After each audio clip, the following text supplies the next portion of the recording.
Shall we begin? Yeah, let's do it. Thank you. Hi, Cara. Hi, Vicky. Hello. How are you?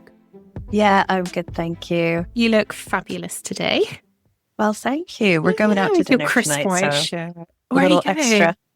Oh, we're going to the smokery, so I'm very Oh, excited. hello. Is that the nut Yeah. under the nut tree or something? Is that No, this one is the Y Valley Fish Smokery, and it's like posh seafood, and it is a do-over dinner for Charlie's birthday, which was earlier in the month, and we had to cancel.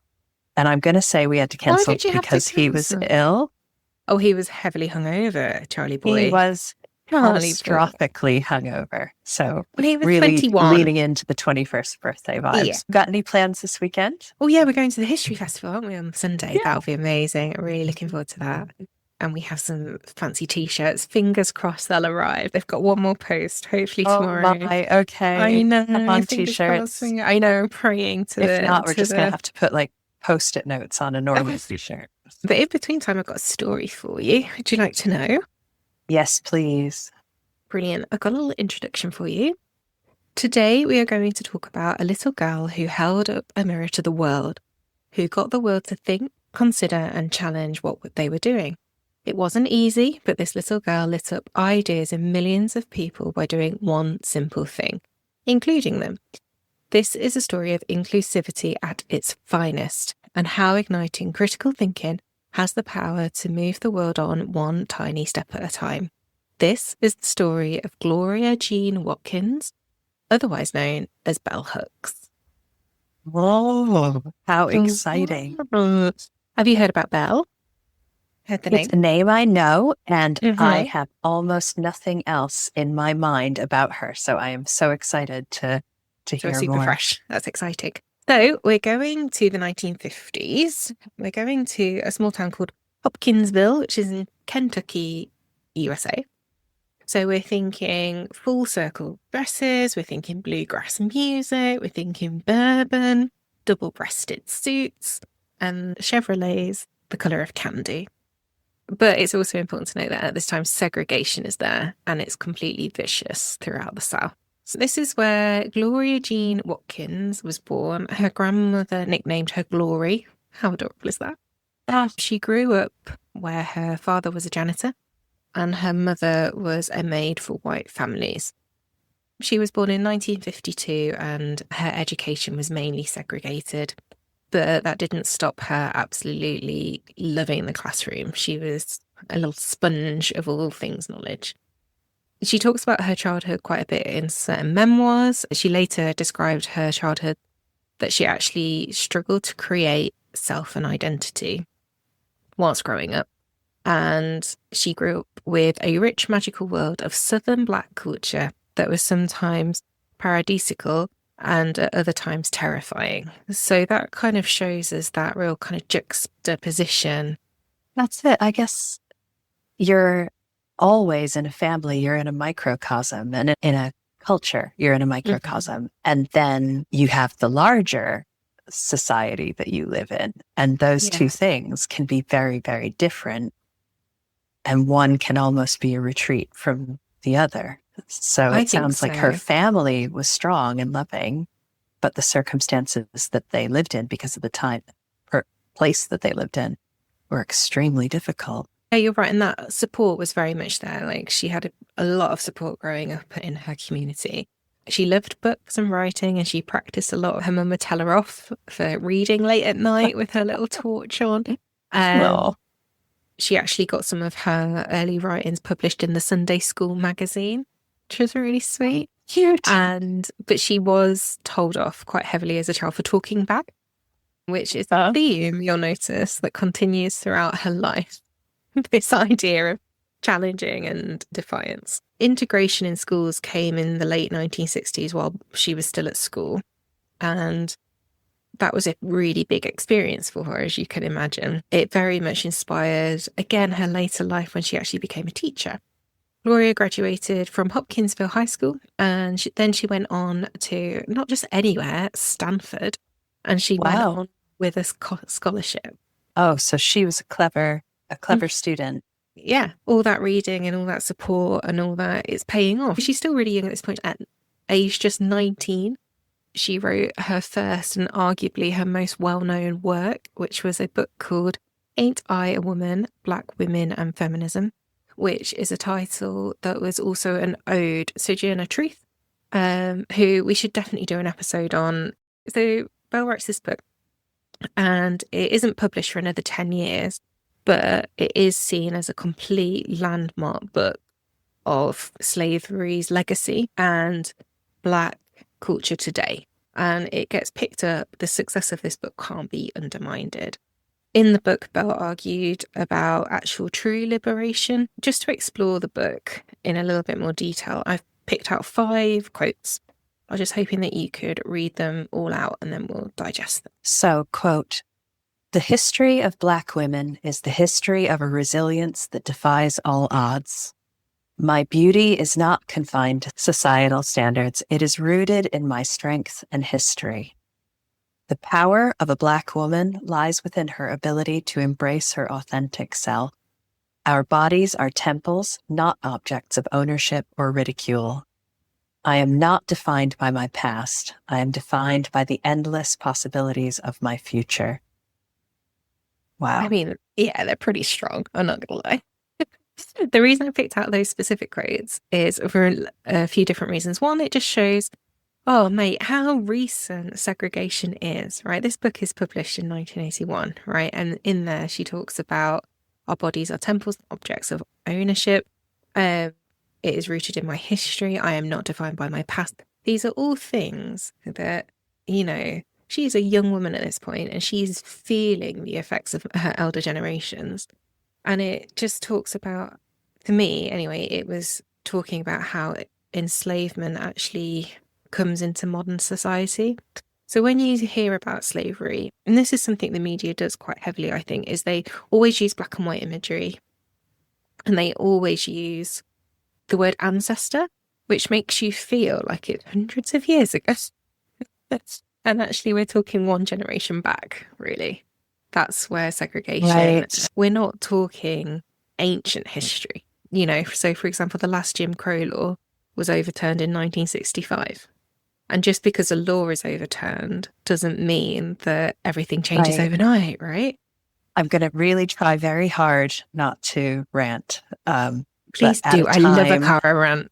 They make me so happy. At a time when there are factions in America actively lobbying to teach, and I'm going to use scare quotes on the word history, as this kind of positive spin machine about how glorious our nation is, without acknowledging any of the truths that went on in living memory. These are not things, we don't, even if they happened, hundreds of years ago, it is still informative and important to acknowledge them, but they happened in living memory.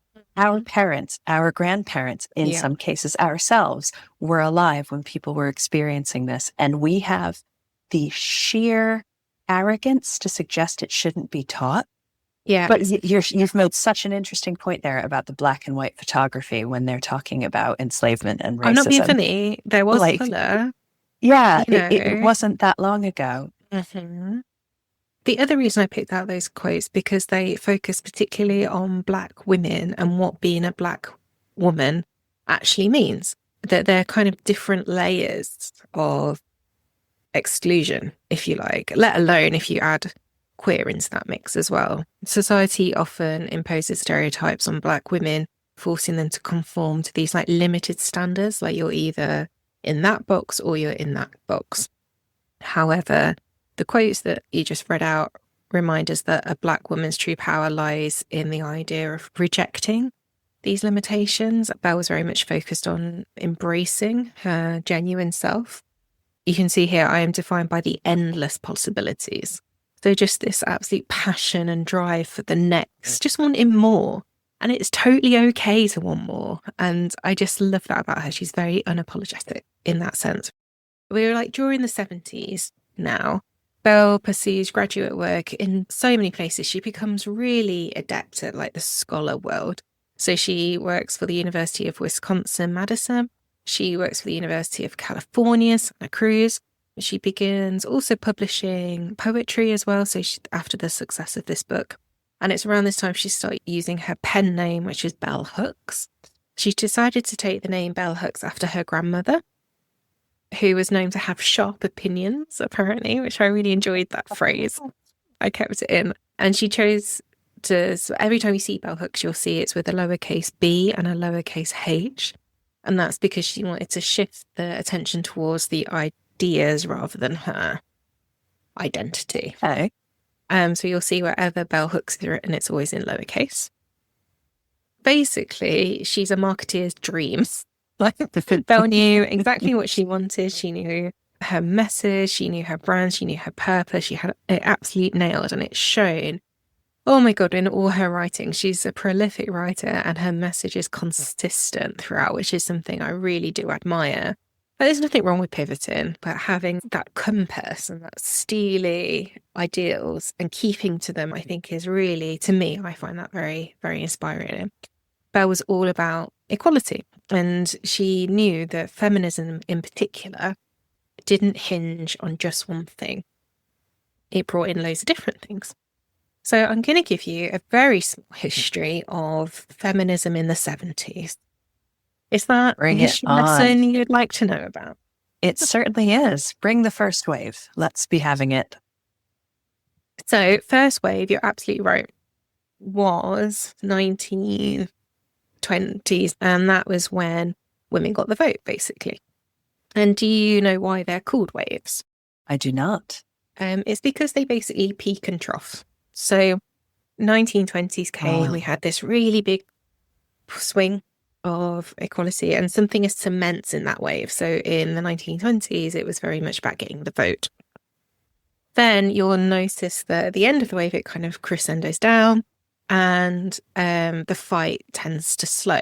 So something is cemented, and then kind of you take your foot off the gas a little bit, and there's this notion that, oh, everything's all right now because we fixed it. Well done, everything. And that's not taken away from that, but it's been achieved. I think maybe people who stand to gain by maintaining the status quo go, yes. Oh, you've had as much as you're getting, just be satisfied. And everyone goes, we need a breather. We'll come back. We'll see you soon. So then the wave goes down, and then momentum slowly builds up again. And that kind of takes us to the 50s, 60s, 70s. Simone de Beauvoir wrote a book called The Second Sex, and she was a French writer. And that kind of was seen as setting the tone for the next wave, basically.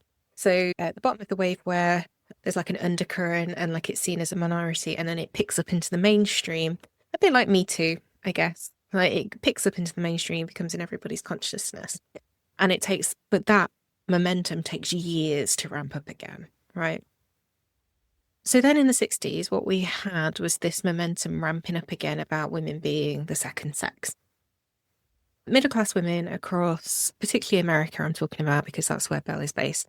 Middle-class women across the country began to organise and advocate for women's social and political equality. For example, JFK, he signed the Equal Pay Act in 1963 into law. And that legislation was the idea that women wouldn't be paid less than men for doing comparable work, is the proper term for it. And this act was the result of a group of women led by activist Esther Peterson. And so can you see the momentum's coming up again, right? So we're into law, we're into the mainstream. The underlying notion of this time, of the 60s, is that it is above all else middle class and it is white women. Mm. This was led by a group called the Women's Liberation Movement. And again, not taking away from anything they did. We could do so many episodes on that movement. There's so many cool stories in there. For example, Gloria Steinem gained national attention by going undercover as a Playboy bunny and exposing the absolute horrendous conditions those women were faced to working in the clubs. But it's got this white focus. While at the same time in America, you've got the civil rights movement. that is in full swing as well. These two movements would tend to clash, and there tend to be a lot of tension between them. I guess it's a scarcity mindset that there's only so much attention, and there's only so much time, and only so much money. And I imagine that's maybe what it is. I could be wrong. I think, yeah. And then there's that, like, I'm all right, Jack thing. Yeah. Where you think, well, you know, I've worked hard and I've sorted it out for myself, and that'll have to do. What a shame. What a missed opportunity, you know? Yeah, well, in a response to this clashing came 1970s explicitly Black feminist organisations. We've mentioned these very briefly on the podcast before, but there were these incredible groups where that you could be openly and visibly Black and queer and feminist all in one go. There was the National Black Feminist Organisation in 1973, and there was another organisation called the Salsa Soul Sisters, and there was quite a well-known collective called the Combahee River Collective as well. These groups expressed that basically Black women were often thought to be at disadvantage because they're being hit by racism and sexism at the same time. It is again worth noting that some people see that they're being hit by racism and sexism, and that's doubly bad. But actually, Belle's position, as we spoke about earlier, is that they're in an area of possibility. That Belle was arguing that in their struggle for freedom, that people most exposed to different forms of oppression understand best how to dismantle them. So she was saying, actually, we're in a really advantageous position here to move society on because we understand it from all these different aspects. Wow, what an absolute empowered take on what a really, twister really difficult. Yeah, I mean, yeah. And she's like, actually, no, this is an advantage, not disadvantage. So, and that, what I've just explained there, very verbal diarrhea, is the underlying pins of what is called nowadays intersectionality. And that is the idea that your identity is all encompassing, it's happening all at the same time, rather than you are a woman tick, you are a Black tick. There's another quote here from Belle, which kind of encompasses that a little bit more, if you're happy to read that out for me. Quote, although the focus is on the Black female, our struggle for liberation has significance only if it takes place within a feminist movement that has as its fundamental goal the liberation of all people. Yeah. That's it. So basically, that Belle felt mainstream feminists ignored how different attributes can affect what your experiences are, whether that be what class you're from, what race you're from, what sexuality you have. And intersectionality is often known as the bell hooks theory. So this is a very well-known theory in sociology today. And it's called the bell hooks theory because she coined it. How cool is that? What? It's very exciting. So her work basically addresses diversity. It's as simple as that, really. And how systems of oppression can both perpetuate and defy you at the same time based on your identity. That's very clever, come up with a theory itself. But the way Belle explains it in her works and in her writing, like I said, she's a prolific writer, also shows what a talent she was. So she embraces colloquial style of her writing, and she likes to draw on, you know, that rich culture she grew up with, that rich Southern culture and oral traditions of that culture as well. She pulls on all that, which makes her writing really relatable. And also it's this idea of not being single-minded or single-focused, because that in itself is quite limiting. So she was bringing all these different streams of identity into one. We can talk about her work a little bit more in terms of I've written here, I felt like she identified the Andrew Tate era before the Andrew Tate era was a thing. Does that make sense? And I know these are really big, heavy, I totally get we're talking about heavy stuff today. We're talking about ideologies and systems and that. But basically, Belle knew straight from the off that the patriarchy is a socio-political system where males are seen as superior to everything, you know, and to everyone. And therefore, they kind of build up this entitlement, which is very Andrew Tate. A lot of what he talks about is entitlement. And that they feel like they therefore have a right to dominate everybody else and in who their minds are weak, quote unquote, right? And she called that out in the 70s. You know what I mean? Quite explicitly as well in her writing, because like I said, it was very relatable, very direct writing. And Hooks argued that much like women, men are therefore socialized into accepting this ideology that the patriarchy is the right thing, and that they are also affected in a way by their roles of society. They have to fit in this box of, which is what toxic masculinity is, right? It's a burden for everyone. It isn't actually an advantage when all said and done, although there are material benefits, clearly. It's not good for anybody. Yeah. There's a reason Will Smith felt like he had to slap Chris Rock at the Oscars, right? It's because you feel like you have to be in this box. So Hooks was basically arguing that men are brainwashed too. Blowing my mind is that she is, like, allow me to visit Metaphorville, which is someplace I love often go. Metaphorville. We're on the train. She reminds me of, when you're watching someone being a translator and they are in a conversation and they are actively somehow listening, processing, and then outputting that conversation in an entirely new language. So she's not only looking at what's going on around her and able to take herself out of it enough to accurately describe things that are eluding everyone else. She's living with disadvantage for all the reasons you've talked about. And she's formulating that in such a way that people aren't just going, whatever. She's a persuasive speaker as well. Oh my gosh, so she's doing all these processes in the moment whilst also living in that time. She's not a scholar reflecting back. I mean, it's pretty cool, is a generational thinker. That is a revolutionary thinker. I love that. And absolutely hit the nail on the head, because I work in higher education. Navigating higher education as an institution is difficult. She's doing that at the same time as all this as well. So she's been around her side hustle. So she's been around all these universities. She's working faculties, which are very political places. She's then becomes a distinguished professor in English at the City of New York. She is writing books at the same time. She is winning this influence in political space, as well as, like you say, analysing it and moving society forward. And this is what I meant earlier by holding up a mirror to society. She's in it, like she's doing it as well. So this theory basically defines her career of intersectionality. She writes over 30 books. These cover poetry, essays, memoirs, children's books as well. And they range in a wide range of topics. Black men, to the patriarchy, to masculinity, to self-help and self-reflection, to her personal memoirs, which is a completely different style, isn't it? To sexuality as well. And not only she's writing all these books, she's winning awards for them at the same time. She's one of the women that we cover on the pod who actually gets a lot of recognition in her lifetime.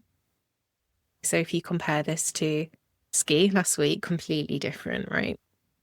She wins the American Book Award. She wins the Children's Writing NAACP Image Award for her 1999 children's book, which was called Happy to be Nappy. And her writing is also translated into 15 different languages, which shows that it kind of expands her just from America. And what she's doing through all this writing is basically challenging a system. Hook is challenging that and trying to bring people along with her, basically. Next thing that she does is she explores how society isn't just Black people and white people. It has different ranges of skin tones and colour casts. And she determines that people of a darker skin tones have less access and opportunity, while the lighter your skin is, the more likely you are to integrate with a white-dominated society. It's heavy, but it's another layer of what she's doing. It's just depressing that we're so shallow and ignorant. Yeah. She sums up this really nicely with a quote that I'm going to ask you to read, if that's okay. Quote, "To be born light meant that one was born with an advantage recognized by everyone. To be born dark was to start life handicapped with a serious disadvantage. Yeah, so this is the idea of shadeism, and that can lead to internalized racism within the African American community, leading. It doesn't come from thin air. It comes from the kind of the prevailing culture, but it's not just Black people. It's not just people in the 70s, of course. And there was an article that I saw the other day about a woman who was having plastic surgeries to look, in her words, more beautiful. But in actual fact, she was Asian. And what the surgeries, to my eye, were doing was making her look more white. And it was just so sad that in her mind, that was what was meant by prettier. And Yeah. I think that's that advantage, disadvantage thing of being lighter skinned, because if you have a system where it's de facto understood that to be lighter is better, then yeah, of course you're going to, or to be younger is better, or to be slimmer is better. You're always going to be striving and think of yourself as being a less good version. And she was able to stand up and say, no, like to write a children's and call book it about out for what it was. Embracing your natural hair, embracing who you are and your own beauty is such a joyous response to that absolute shit show of a system. So as you can see, she's achieved such a lot, Belle, and she's, really labelled and got society to think about things. But that doesn't mean that she was exempt from criticism and critique at all. I've got 3 critiques that I've kind of picked out from the research. The first of the critiques was that Belle speaks only to the Black experience of Black people in the United States, which I thought was quite ironic considering her theory is all about intersectionality, but, fine. But this idea that she was quite siloed, and that's mainly because that was her experience. That's what she could refer to. And she often used the word Black to encompass basically all the oppressed, when actually it takes many different people to build a world, and particularly in multicultural societies like America, like Britain, and it felt like she was bundling them. In a similar vein, another critique was that Hook failed to draw a connection between women of varying backgrounds. So it was often focused also on a Western experience, while actually there are different systems of oppression all over the world, Right. And obviously back then we were in like a mid-stage capitalism society, whilst not every country had that. To be fair, Hook often took on feedback, and I think that shows her respect for academia and her respect for those circles. And she later expanded certain definitions to identify different styles of patriarchy. And then the final critique that I picked out was the idea that Hooks would invite oppressors, or those, by oppressors, typically she meant white males, to mindfully self-critique, and people felt that was almost, they kind of questioned if that was really possible in a way. So this idea that would they actually interrogate themselves, or would they actually reinforce their opinion a little bit? Like, would they double down rather than critique? Was the criticism of her that she was giving them a platform to kind of cleanse themselves publicly for things that were just wrong, and she shouldn't have been engaging directly? I think it was more that her solution of self-critique and self-reflection wasn't maybe enough. Maybe there was more that could be done, rather than asking the big billionaires kind of just to have a little think about what they've done. I think they were maybe wanting when you put it that way. Yeah. So Bell encouraged a 3-pronged strategy for the self-critique, which was basically honest confrontation. So actually owning up and stepping up, talking about it, so dialogue, and then reciprocal interaction. So this idea of actually being open, turning up to the party and interacting. And again, having come from the higher education world and having had experience of corporate systems, To me, this sounds beautifully corporate America system of how to handle a dispute. There's a lovely 3-step simple approach. One of them is always self-reflection. One of them is always having a feedback loop and all these beautiful things that is in the corporate world today. Me coming in this quite not blind, but with maybe limited knowledge. To me, that I can totally see how that, because it fits perfectly. You could put that in a little grid, you could stick that on a poster. But actually, if people are arguing, is this actually going to work? Is this enough? It doesn't guarantee. It sounds from everything you've said like she was open to that, though, that it is the spirit of academic inquiry to come up with a theory, give it a chance to thrive or to fail, and then to adapt based on the outcome. So maybe that was, she went, let's try this. And then people went, that kind of sucks because this. Yeah. And maybe that is still foundation of more progress and more change. This is version 1, right? Right? Yeah. It's hard in a cynical time to think that somebody's going to sit down, have a good think and go, yeah, these systems that are materially advantaging me and cost other people dearly, actually cost me my soul, but let's leave that aside. I maybe shouldn't be doing them.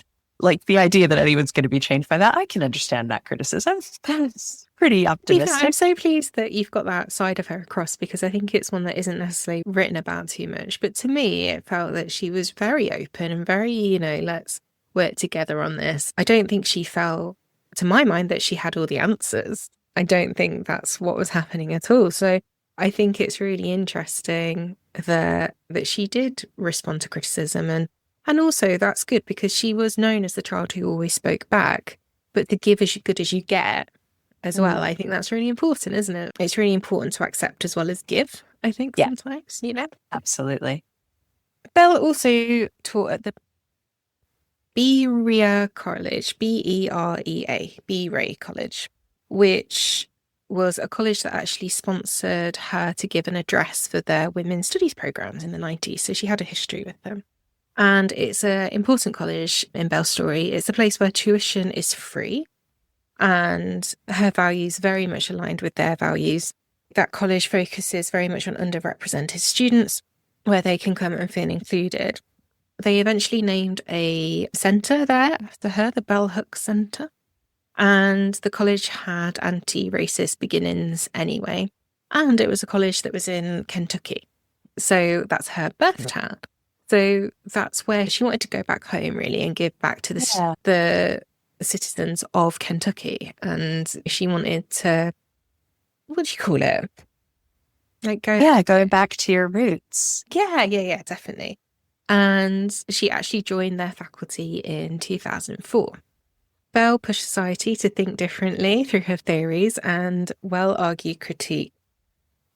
Basically, she made changes to feminism. That's pretty cool. Even in 2016, she was still giving commentary to feminism, where Beyonce's Lemonade album came out in 2016, and she quite heavily criticized Beyonce's album because of Beyonce's use of the word freedom.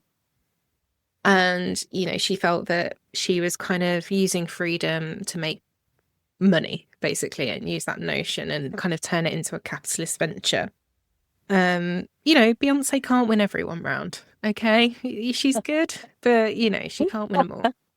Like I said, Bell Hooks' impact stretches way beyond her Kentucky roots. Her voice impacted the whole world. As recent as 2020, her writings continue to serve society today. Her book sales took an absolute surge amid the Black Lives Matter movement, which was ignited by the deaths of George Floyd and Breonna Taylor in 2020.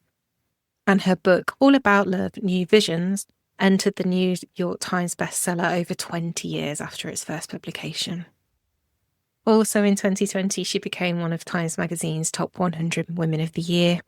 And they gave a little quote, which I absolutely loved and wanted to end on, which they described Bella as that rare rock star of public intellectual who reaches wide by being accessible. Wow, fantastic. Yeah, and that is very skimmed everything that Belle did. She did so many books. It's insane to pull on all the different things. So current and so fresh, and that, you know, her criticisms of later feminist Black women working in America, notwithstanding, I mean, she is of her era, and there was, you know, there was a definite shift in our mentalities about how we engage with capitalism as women.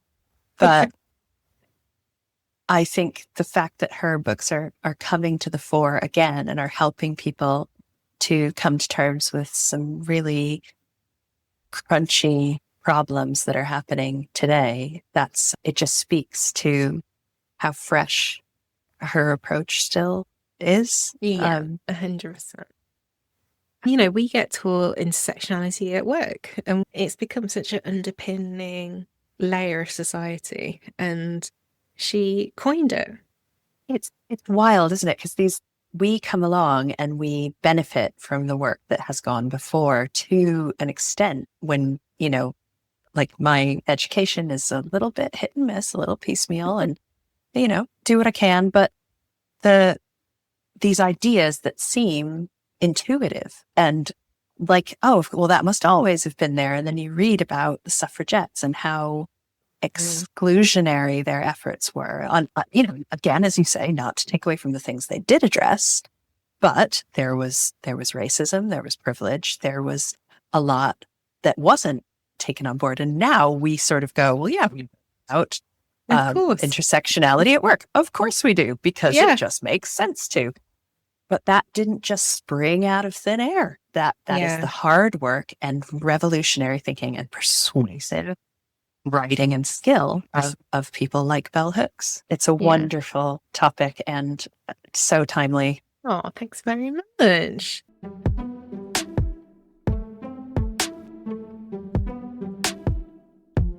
Thank you for listening to this episode of She Changed History. If you enjoyed it, please like, subscribe, and comment below. Find us on our socials, Facebook, Instagram, and YouTube.